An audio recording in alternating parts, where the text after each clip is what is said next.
Hi, Elle Ingalls here at elleingles.com, pressure-free.com, creator of the Pressure Free Method.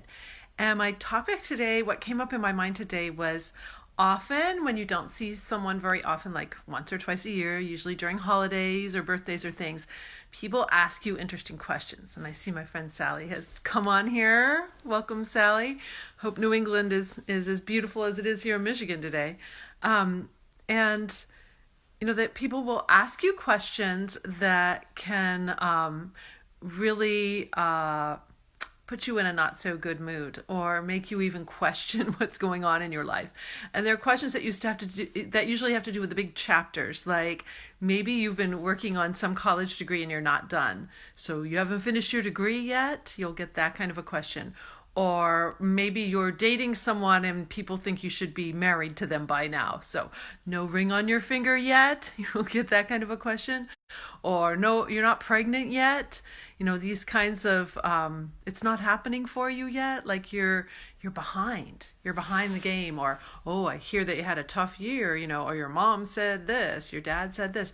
So we tend to get these questions from people, and I honestly believe that the people asking the questions don't mean any harm. Like they truly are interested in our life. They want to know what's going on. I'm going to assume that that's the case. But it can really pull the rug out from under you. I've had questions like that asked of me, throughout my lifetime, and it can be really disconcerting. So I want to give you some tips to help navigate through that. And these are tips that I share with my clients. One in particular is about alignment. So first of all, if someone does say something to you, asks you a question or gets on a topic about your life and it's creating some stress within you, I want you to just step back for a moment. Because maybe the reason it's causing a little stress in you is because it's true. Like they're saying something like, wow, you haven't finished your PhD yet? And they've got that look on concern on their face and you're like, but it's really true. I haven't finished my PhD yet. It's still sitting there. I haven't done my dissertation. I still have papers due. Whatever that is. Like there's a little grain of truth. If you feel yourself getting a little upset or hot about it, there's probably a little grain of truth. So I want you to just kind of step back and be okay with that. You're here at this holiday party, you're here with your family or whatever, and you're getting these questions, like just be okay with that.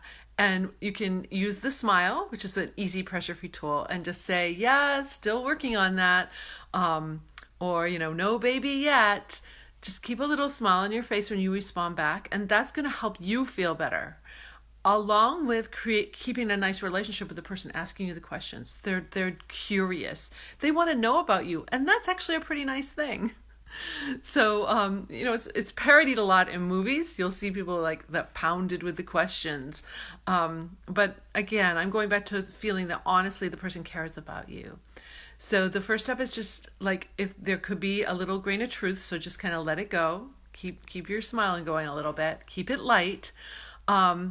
If you find yourself driving home or getting back to wherever you live and it's still reeling, Uncle so-and-so asked why my PhD isn't done yet, and you find yourself complaining about it, tight about it, then it's time to just kind of really step back and say, okay, it's true.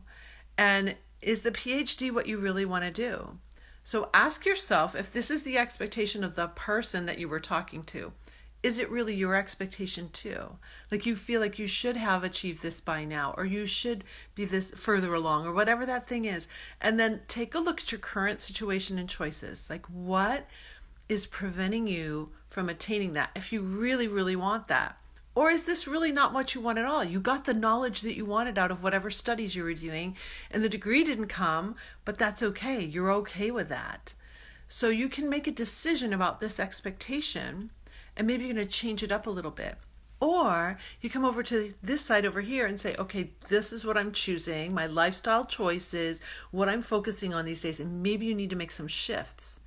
So whenever you feel yourself feel like this was a critical question and now it's boiling up in you and it's becoming a stressor, there's a misalignment somewhere, or you wouldn't care that much.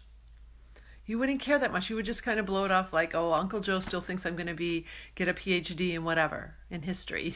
I didn't do it yet. And you're just fine with that. But if you're not fine, then there's probably something going on.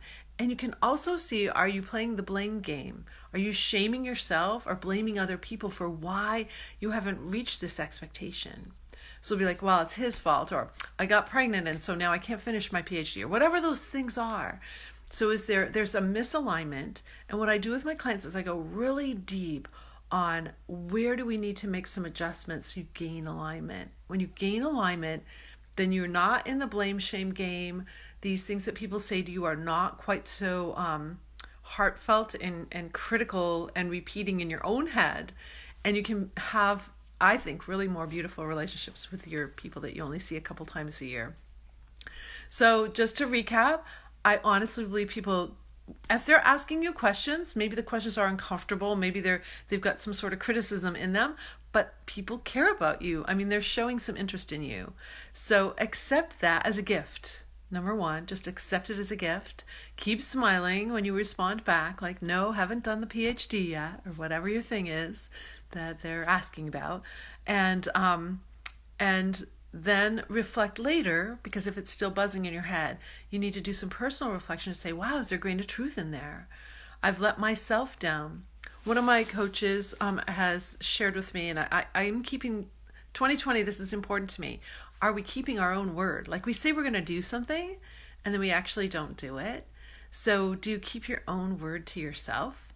And I think this is a part of the expectation you hold for yourself, but you're doing this over here. Like, there's a real misalignment.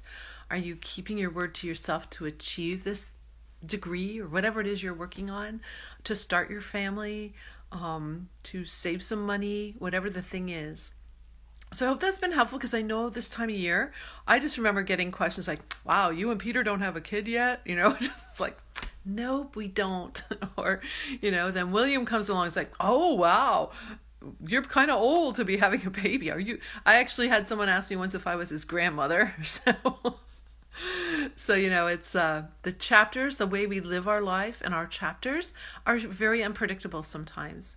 And if you're trying to smash too many things into one chapter, that can make you kind of unhappy too. So you can just kind of gently know that you live yourself in chapters. And in this chapter, no, I'm not finishing the degree. I'm actually doing this stuff here, and I'm okay with it. So cut yourself a break. You're beautiful. You're a beautiful human. As we move into this holiday season, some people are in Hanukkah right now, so we're moving we're in Advent if you're a Christian. So all kinds of things going on in the world, all kinds of celebrations going on, and you might be running into those people who might be asking you some questions. So I hope it's helpful. I wish you a beautiful, pressure-free night. Bye.